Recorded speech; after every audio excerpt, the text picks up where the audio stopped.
with you about inequality of opportunity and human development in the region, and this is based on some joint work I'm doing with Ragi, and will hopefully build off of what we've seen in terms of economic outcomes. So just to take a step back to the big picture again, perceived inequality in the region is high, and calls for greater social justice have been an important part of recent events, but we know that inequality in terms of economic outcomes is not particularly high, and that potentially inequality of opportunity may be the issue that's driving calls for greater social justice. Now, I'm going to try to convince you today that inequality of opportunity in human development is a major problem in the region, and importantly, this is an issue on two grounds. First off, inequality of opportunity in human development is limiting the life chances for young people, and this starts very early.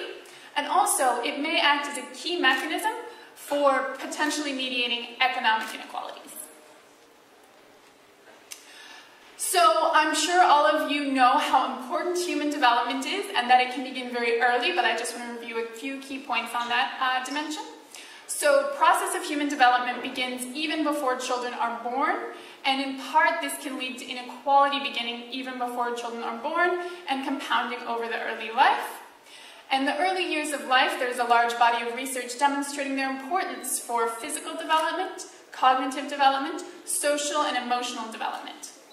The other important issue about these areas of human development, particularly early in life, is that shortfalls in human development in the early years tend to persist into adult life. So if you're stunted as a child, you're not necessarily going to recover from that as an adult, and you're going to have some lasting consequences.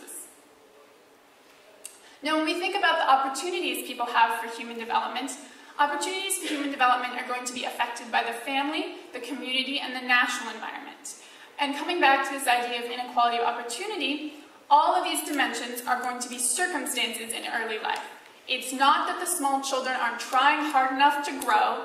They really have no control over their circumstances and how much their parents can afford to buy food, or whether they live in an area with healthy water and sewage connections.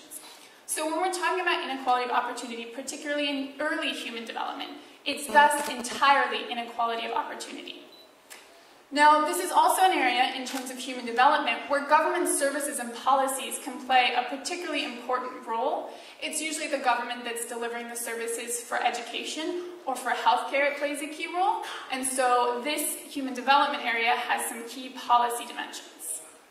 So I'm going to present results on inequality of opportunity in human development across a wide variety of dimensions, including education, specifically early childhood care and education, ECCE, entering school, attending secondary, higher education, and also educational achievement, so learning as measured by TIMSS scores. I'm going to look at early health here in terms of prenatal care, delivery care, immunizations, and infant mortality.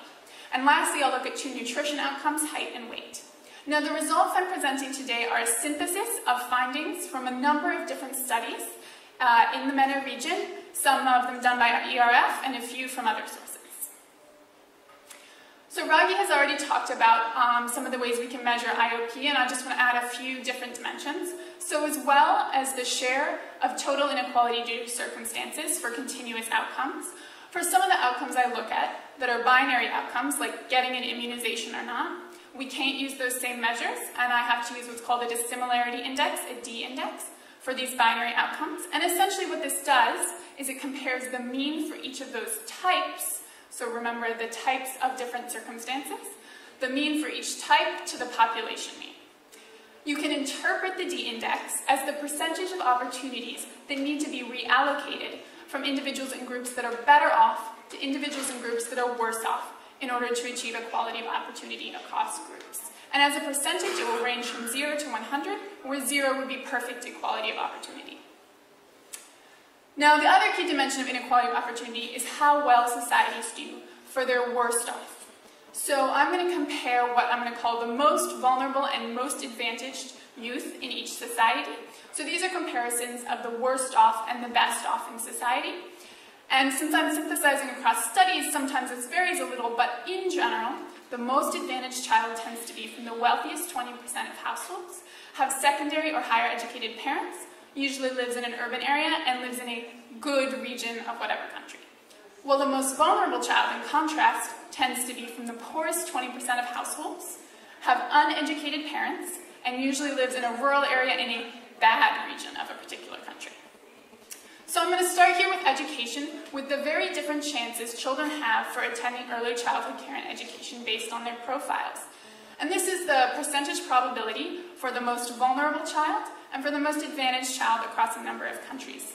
You'll notice that the most vulnerable child has chances that range from 0% to 13%, while the most advantaged child has chances from 18% to 97%. And these are very different chances, although the differences vary across countries. Here in Tunisia, the most vulnerable child has a 4% chance compared to a 97% chance for the most advantaged child. So that is a very large difference in their early life chances. And even the most equitable country, which is the West Bank and Gaza, where the most vulnerable child has a 13% chance and the most advantaged has a 58% chance, that's still 4 times more likely to attend if you're the most advantaged child. Now, I alluded to the role of public inputs, potentially, in government policies in either promoting opportunities or perhaps contributing to unequal opportunities. And here we're looking at kindergartens, public kindergartens and private kindergartens, by wealth in Egypt. So you can see, first off, that the poorest children, those from the poorest families, have only a 4% chance of attending a public kindergarten, while those from the richest families have a 10% chance, a greater chance of these public resources, and also are the group most likely to make private investments. So here, public inputs are exacerbating inequality of opportunity. Turning now to the chances of entering primary school. So we're comparing the most advantaged and most vulnerable here by country, except the most advantaged have the same outcome everywhere. Even by gender, the most advantaged boy and the most advantaged girl everywhere has between a 99% and 100% chance of entering primary school. They're sure to enter primary school. The most vulnerable child has potentially very different chances. Some countries like Tunisia do well, where the most vulnerable boy has almost 100% chance and the most vulnerable girl a 95% chance.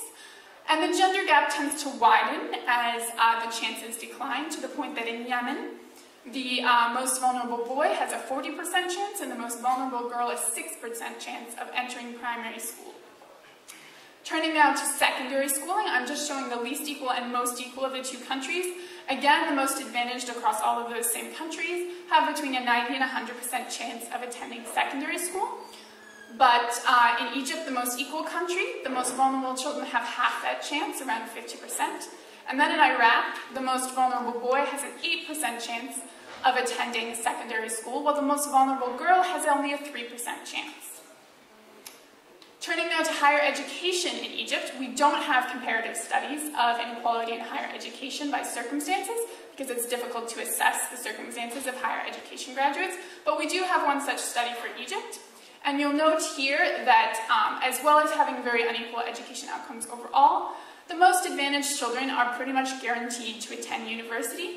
The most advantaged female has a 100% chance, and the most advantaged male a 97% chance, compared to a 9% chance for the most vulnerable male, and a 2% chance for the most vulnerable female. So I've been looking now at educational attainment, the level of school people attend, but turning now to inequality in perhaps learning as measured by the TIMSS, educational achievement. This is the share of circumstances in total inequality as a percentage for the TIMSS science and math tests. And we see a wide range of inequality of opportunity, the share of circumstances, from as high as around 30–35%, down to less than 5%. Now, different factors contribute to this in different countries, and here we're just looking at the roles of family background versus community variables. You'll note that in the countries with high inequality of opportunity, community variables play a key role in inequality of opportunity, although family circumstances also have a large impact. And these community variables may be more amenable to policy action. In fact, we can see in this graph an important pattern in terms of how the pupil per capita GDP expenditure is supposed to be that axis, and then it's the proportion of IOP in math, so how those are related. And countries that spend more on their students have less inequality of opportunity in math, so public investments help equalize opportunities.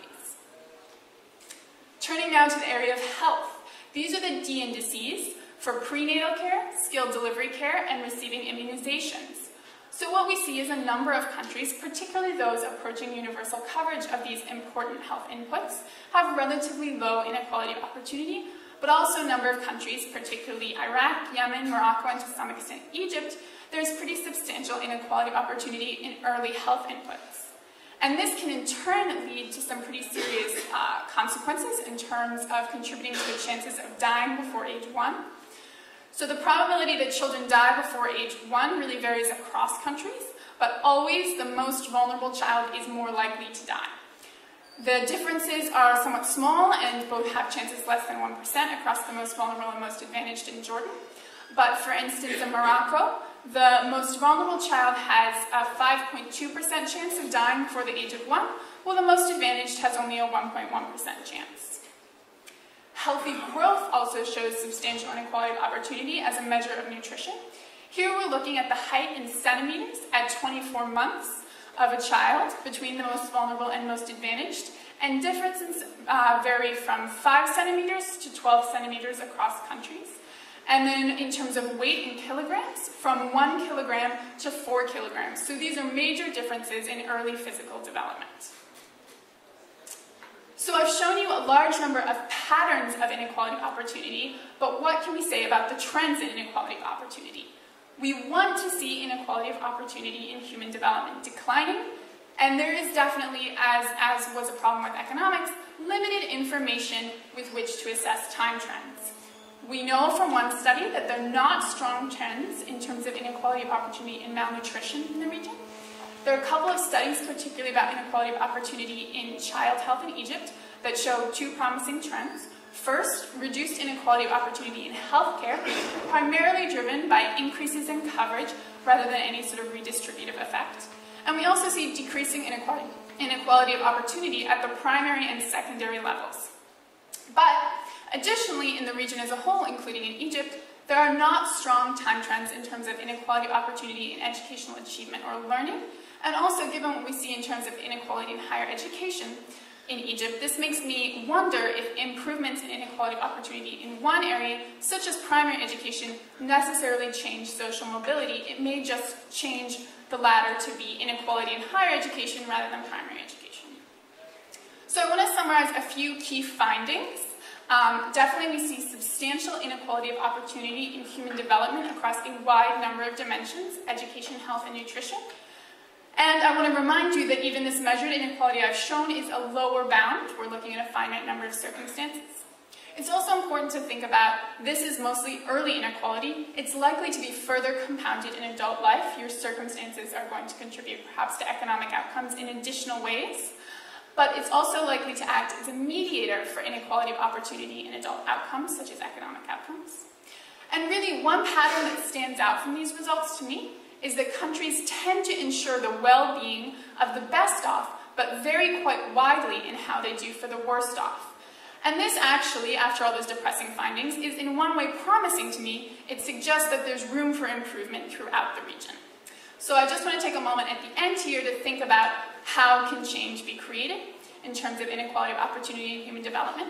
And definitely we see that government policies can play a key role. They can worsen inequality of opportunity, as when kindergartens go to rich children, or they can help provide more equal chances to citizens, particularly when you're talking about human development. So for instance, there's a very interesting study that shows universal pre-primary education is the most effective education policy for reducing income inequality. Also, I think this is an area where we need more data on human development and also on inequality to spur change. I also study labor economics, and many countries run labor force surveys at least annually and often quarterly, so there's a big headline about this quarter's unemployment rate. But when I tried to study early childhood development in the region, the most recent data spans a decade.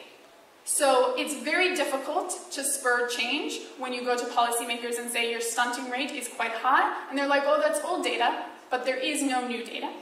So I think human development and inequality of opportunity should be monitored much more frequently and in greater detail to help move forward human development in the region. And this is also one of those great areas where addressing inequality of opportunity in human development can promote both social justice and economic efficiency, Most of the measures I'm looking at have high returns. Immunizations, early childhood education programs, they tend to generate both high returns and reduce inequality, so there's great potential for generating change. Thank you.